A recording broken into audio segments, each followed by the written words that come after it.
don't want to go as drastic as sod is, and you still want to renovate your lawn, you can seed. Seeding season, the best time to seed is in the fall, generally the middle of August to the middle of October. Soil temperature dictates when that window ends. You might have another week or two. Soil temperature, we're fortunate, we have a soil thermometer here. Our soil right now is 65 degrees. When it gets below 55, the seed will be slower in germinating and establishing. Soil temperature is much like water. Just because you have an 80-degree day doesn't mean the water is at 80 degrees. So just because the temperature might drop to 32 does not necessarily mean that the soil temperature is 32. So you just kind of got to keep your eye on the weather and the soil moisture and kind of have an idea on that. As far as the preparation, again, your options are you can totally till, just like we talked about with the sod. Go ahead and put your seed down.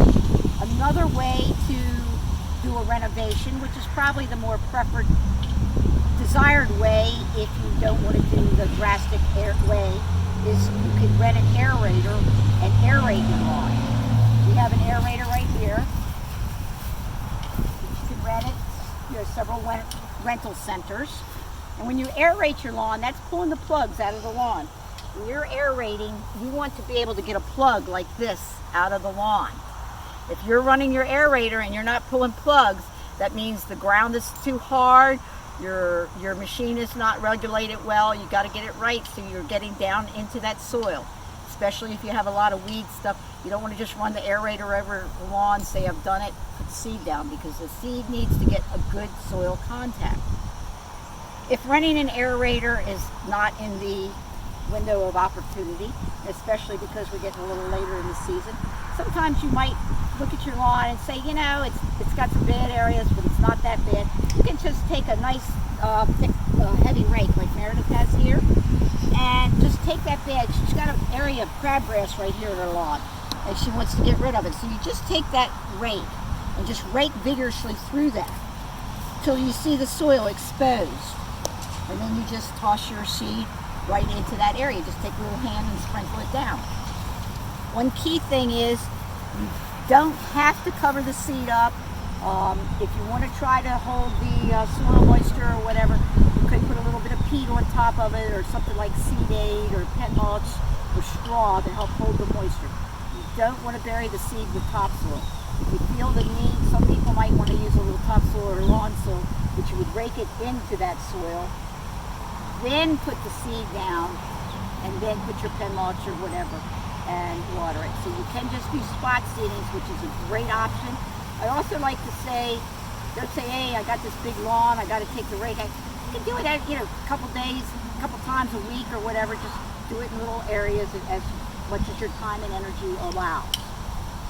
When you're buying your seed, you want to make sure you buy seed that's recommended for your area. We sometimes will have a customer come in and say, I had this great grass in Georgia, I want to get the same grass here. Well, Georgia has a different climate than Maryland has.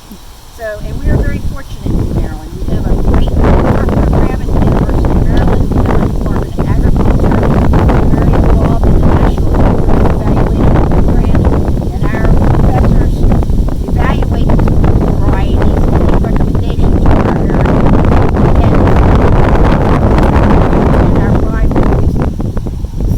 Recommended varieties for Maryland, and that's very, very important, especially when you're seeding in season. You want to use a tall fescue if it's primarily a full sun lawn, or full sun to partial shade. The way you know what you're getting is you read the label on your seed. Here's your label right here. This is all tall fescue. And the other thing is you want to read how much crop and how much weed is in the seed. That's zero crop, zero weed. You want to buy that. Why would you want to buy tall fescue when it has a high percentage of crop or weed? Because that's just introducing things you can't handle in your yard. A lot of times we like to recommend using certified seed, which is your blue tag right here. And that's always good. But once again, just don't look at just the blue tag, because the blue tag is not guaranteed that the quality you're looking for or the variety you're looking for are what you really are needing. They may be this ryegrass and 30% fine fescue, which would be a horrible mix for a sunny lawn. So you've got to read your label, and my kitty was enjoying it. and make sure you get the right product for the job. If you have a shady lawn, that is a whole different animal, so to speak. Shade, primarily the grass for shade is what we call fine fescue, or your red fescues. A lot of times, especially as you come into this time of year, you may go for what we call a dormant seeding, which is seeding in late February, March, and then the heaving of the ground works that seed into the soil. If you seed right now, which is soil temperature, everything's working, but the leaves are going to be falling off the trees very shortly and smothering that young seedling. So if you do seed in the shade, and you're good at trying to keep the leaves off, but you're still going to probably have some berries that don't quite make it, you can come in, again, February, March, and dormant seeding to patch it up. But again, you want to read your label for shade and make sure it has the red fescues, the fine fescues in it. And most of the mixes will have a little bit of ryegrass and bluegrass, but they're very minimal amounts. We have the 25-pound bag. A lot of times maintenance is the most important factor in having a good lawn. And maintenance entails proper mowing, not mowing too close in the summer months, keeping it regularly. You don't want to take more than a quarter inch off your grass when you mow. If it gets away from you, you might have to mow it 2 or 3 times to get it down to your desired height. And proper fertilizing, which primarily means fertilizing in the fall months. Generally, we like to say a couple applications between September and the mid-November. You want to use, in Montgomery County, we're pretty much going to the organic factors. We have several organic products from the Spoma. They're a great organic company that have great products. If you don't go with organic, we have the regular lawn fertilizer, which mainly when you're fertilizing, you want it on your turf, it's best to use a slow release. And again, if you know what you're looking for, great. If you need guidance, we're very happy to help you in what suits your need. And like that bag right there will cover both of these bags, actually all these bags will cover 5,000 square feet. And we have larger bags for larger quantities and things like that. Generally speaking, you want to put about 3/4 to a pound of nitrogen per 1,000 square feet when you're fertilizing your lawn. You go, oh my gosh, how can I figure that out?